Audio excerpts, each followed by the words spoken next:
ഞാനും ഭാര്യയും എപ്പോഴും അടികൂടാറുണ്ട്. എന്നാൽ മറ്റു നടിമാരെ ചുംബിച്ചാൽ ടൊവിനോ തോമസ്.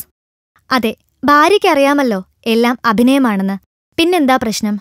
ടൊവിനോ തോമസ് എന്ന യുവനടനാണ് തന്റെ ഭാര്യയുമായുള്ള കലഹങ്ങളും സൗഹൃദങ്ങളും സ്നേഹവും എല്ലാം പറഞ്ഞിരിക്കുന്നത്.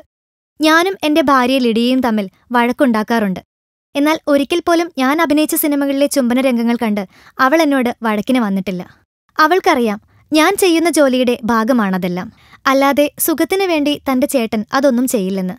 സ്വന്തം ഭാര്യയുള്ളപ്പോൾ മറ്റു സ്ത്രീകളെ അങ്ങനെ ചെയ്താൽ തന്നെ എന്തു സുഖം കിട്ടാനാ? അതെല്ലാം കൂലിക്ക് വേണ്ടിയുള്ള ജോലി. ഞാൻ ചെയ്യുന്ന സിനിമകളിലെ നിലപാടുകൾ, രാഷ്ട്രീയം ഒന്നും എന്റേതല്ല. എല്ലാം ആ സിനിമയിലെ കഥാപാത്രം സംസാരിക്കുന്നതാണ്. ഭാവനയെല്ലാം തിരക്കഥാകൃത്തിൻ്റെതാണ്. ചില ചിത്രങ്ങളിൽ മാരകമായ ചുംബനങ്ങളുണ്ട്. അത് കഥാപാത്രമാണ് ചെയ്യുന്നത്. എനിക്ക് അമ്മയുണ്ട്, ഭാര്യയുണ്ട്, മകളുണ്ട്. അതിന് യോജിച്ച രീതിയിലാണ് പൊതുസമൂഹത്തിൽ തന്റെ ഇടപെടലെന്നും സ്നേഹിക്കുന്നവർ പൊതുസ്ഥലങ്ങളിൽ ചുംബിക്കുന്നതിനോട് എതിർപ്പില്ലെന്നും. എന്നാൽ എല്ലാവരും വന്ന് പൊതുസ്ഥലത്ത് ചുംബിക്കണമെന്നല്ല, ഒരു സമരരൂപമാകുന്നതിനോട് യോജിപ്പില്ല എന്നാണ്. ഞാനും ലിഡിയയും പ്രണയിച്ചാണ് വിവാഹം കഴിച്ചത്. അതുകൊണ്ട് എന്നെ A to Z അവൾക്കറിയാം, എന്റെ ആൺപെൺ സുഹൃത്തുക്കളെയും. പിന്നെ ഒരാളുടെ ഉയർച്ച, ഉറവിടം കുടുംബമാണ്.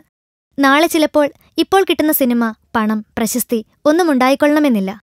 അതുകൊണ്ട് സിനിമയോടും ഭാര്യയോടും ഒരേ പ്രണയമാണ്. എല്ലാം ആശിച്ച പോലെ നടക്കട്ടെ. ലിഡിയെപ്പോലെ ഒരു ഭാര്യയെ ഇന്നെല്ലാവരും ആഗ്രഹിക്കുന്നു. കിട്ടില്ലെന്നറിഞ്ഞിട്ടുകൂടി. ടൊവിനോ, ഭാഗ്യം. പുതിയ സിനിമാ വിശേഷങ്ങൾ, ഗോസിപ്പുകൾ, വിവാദങ്ങൾ, വിശേഷങ്ങൾ, റിലീസുകൾ, ഇന്ത്യൻ സിനിമകൾ കൂടാതെ ഹോളിവുഡ് വിശേഷങ്ങളും ഞങ്ങൾ ചൂടാറും മുമ്പ് നിങ്ങളുമായി പങ്കുവയ്ക്കാൻ ഒരു പുത്തൻ ചാനൽ തുടങ്ങിയിരിക്കുന്നു. Film diary. സബ്സ്ക്രൈബ് ചെയ്ത് ഞങ്ങളോടൊപ്പം കൂടൂ. Film diary.